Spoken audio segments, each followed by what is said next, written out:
Henry एक छोटे से गांव में रहता था। यह गांव पहाड़ियों और हरियाली से घिरा हुआ था, जहां हर कोई एक दूसरे को जानता था। गांव के बीचों बीच उसकी एक छोटी सी लोहार की दुकान थी। यह दुकान गांव के लोगों के लिए बहुत महत्वपूर्ण थी, क्योंकि यहां हर तरह के औजार और उपकरण बनाए जाते थे। वह बचपन से ही अपने पिता के साथ काम करता था। हेनरी को अपने पिता के साथ काम करना बहुत पसंद था और वह हर दिन कुछ नया सीखता था। हेनरी के पिता एक मशहूर लोहार थे। उनकी कारीगरी की तारीफ दूर दूर तक होती थी और लोग उनके काम को देखने के लिए दूर दूर से आते थे। उनके हाथों में जादू था। वे लोहे को इस तरह से आकार देते थे कि वह एक कला का रूप ले लेता था। हेनरी अपने पिता को घंटों काम करते देखता। वह ध्यान से देखता कि कैसे उसके पिता लोहे को गर्म करते, पीटते और उसे सुंदर आकार देते। वह लोहे को गर्म करता, पीटता और सुंदर आकार देता। यह प्रक्रिया हेनरी के लिए बहुत ही रोमांचक थी। हेनरी ने भी हथौड़ा चलाना सीखा। उसने अपने पिता से हर तकनीक को बारीकी से सीखा और उसे अपने काम में लागू किया। धीरे धीरे उसके हाथ भी मजबूत होने लगे। वह अपने पिता की तरह ही कुशल और ताकतवर बनता जा रहा था। उसके अंदर भी लोहे को आकार देने की चाहत जाग उठी। वह अपने पिता की तरह एक महान लोहार बनना चाहता था। हेनरी के पिता ने उसे न केवल लोहार का काम सिखाया, बल्कि ईमानदारी और मेहनत का महत्व भी समझाया। उन्होंने उसे सिखाया कि कैसे हर काम में अपना सर्वश्रेष्ठ देना चाहिए। उन्होंने कहा, बेटा, हर वार के साथ अपनी ईमानदारी और मेहनत डालो। यह शब्द हेनरी के दिल में गहरे उतर गए। हेनरी ने अपने पिता की बातों को हमेशा अपने दिल में रखा। वह जानता था कि ईमानदारी और मेहनत ही सफलता की कुंजी है। जब हेनरी बड़ा हुआ तो वह अपने पिता से भी बेहतर लोहार बन गया। उसकी कारीगरी में एक अलग ही चमक थी। गांव वाले उसे हथौड़ा आदमी कहकर बुलाते थे। यह नाम उसे उसकी मेहनत और कारीगरी के कारण मिला था। उसकी कारीगरी की चर्चा दूर दूर तक थी। लोग उसकी बनाई चीजों को बहुत पसंद करते थे और उसकी तारीफ करते नहीं थकते थे। एक दिन हेनरी को अपनी दुकान के पीछे एक पुराना संदूक मिला। यह संदूक बहुत पुराना और रहस्यमय लग रहा था। संदूक धूल से भरा हुआ था। ऐसा लग रहा था जैसे इसे वर्षों से किसी ने छुआ भी नहीं हो। हेनरी ने उसे साफ किया और खोला। संदूक के अंदर क्या हो सकता है, यह सोचकर वह बहुत उत्सुक था। अंदर एक पुराना लकड़ी का हथौड़ा रखा था। यह हथौड़ा देखने में साधारण था, लेकिन उसमें कुछ खास था।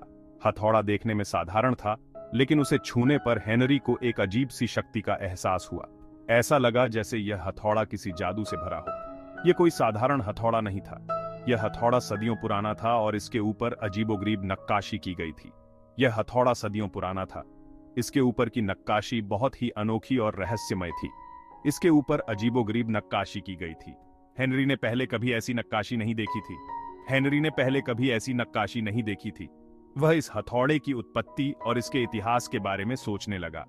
उसे समझ नहीं आ रहा था कि यह हथौड़ा किस धातु का बना है। यह धातु बहुत ही अनोखी और मजबूत लग रही थी। हेनरी ने हथौड़ा उठाया और उससे काम करना शुरू कर दिया। उसे लगा जैसे यह हथौड़ा उसके हाथ का हिस्सा बन गया हो। उसे लगा जैसे यह हथौड़ा उसके हाथ का हिस्सा बन गया हो। हथौड़ा उसके निर्देशों को समझता था और उसके साथ पूरी तरह से तालमेल बिठा रहा था। हथौड़ा उसके निर्देशों को समझता था। वह लोहे को पहले से भी आसानी से मोड़ और आकार दे पा रहा था। वह लोहे को पहले से भी आसानी से मोड़ और आकार दे पा रहा था। हेनरी को ऐसा लग रहा था जैसे यह हथौड़ा उसके काम को जादुई रूप से आसान बना रहा हो। उस दिन से हेनरी ने उसी हथौड़े से काम करना शुरू कर दिया। वह हर दिन इस हथौड़े का उपयोग करता और हर बार उसे नई नई चीजें सीखने को मिलती। उसके काम की क्वालिटी और भी बेहतर हो गई। उसकी कलाकारी में एक नया निखार आ गया था। लोग दूर दूर से उसकी कलाकारी देखने आते थे। हेनरी की दुकान पर भीड़ बढ़ने लगी और उसकी प्रसिद्धि चारों ओर फैलने लगी। हेनरी का नाम और प्रसिद्धि बढ़ती गई। वह अब एक साधारण लोहार नहीं रहा, बल्कि एक महान कलाकार बन गया था। हेनरी की असाधारण कारीगरी देखकर लोग हैरान थे। उसकी हर चोट में एक अनोखी कला थी जो लोगों को मंत्रमुग्ध कर देती थी। उसके द्वारा बनाए गए औजार और हथियार इतने मजबूत और सुंदर थे कि लोग उन्हें जादुई मानने लगे। हर औजार में एक कहानी छिपी होती थी जो हेनरी की मेहनत और लगन को दर्शाती थी। कुछ लोगों का कहना था कि हेनरी के हथौड़े में जादुई शक्ति है। वे कहते थे कि यह हथौड़ा किसी प्राचीन जादूगर द्वारा बनाया गया था।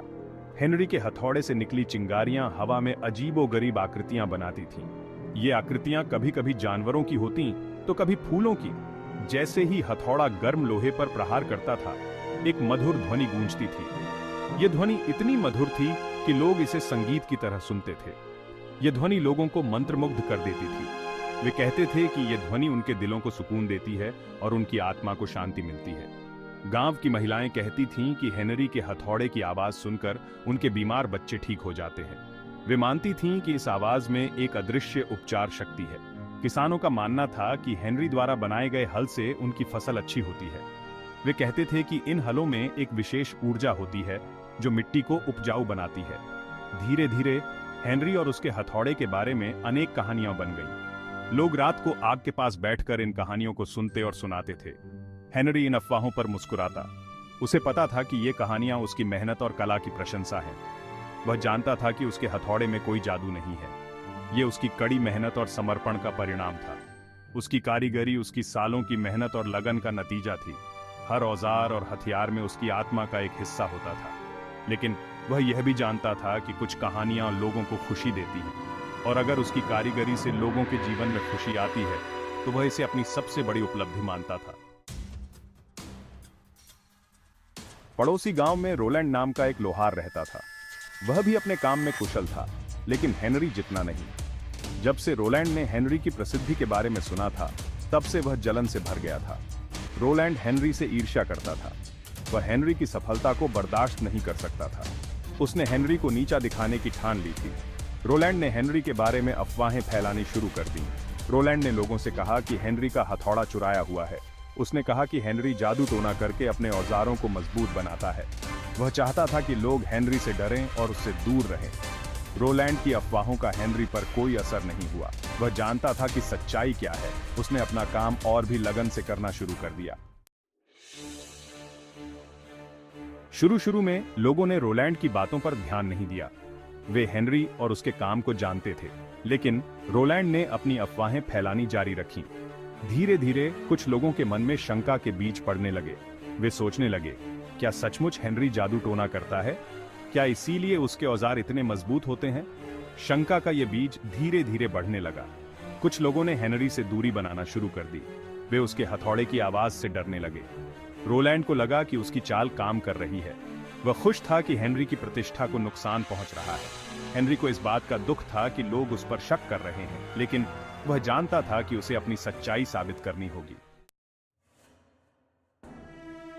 एक दिन रोलैंड ने हेनरी को एक खुली चुनौती दी।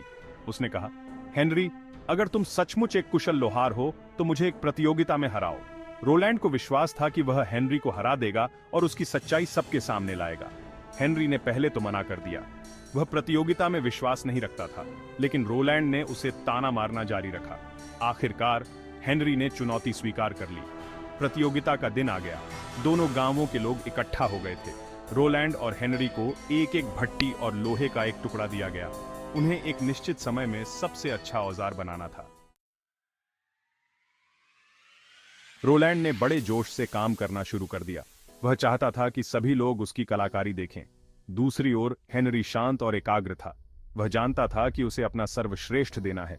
जैसे ही हेनरी ने अपना हथौड़ा उठाया, एक मधुर ध्वनि गूंज उठी। हथौड़ा हवा में बिजली की तरह घूम रहा था। हेनरी के हर वार के साथ लोहा एक नए आकार में ढलता गया।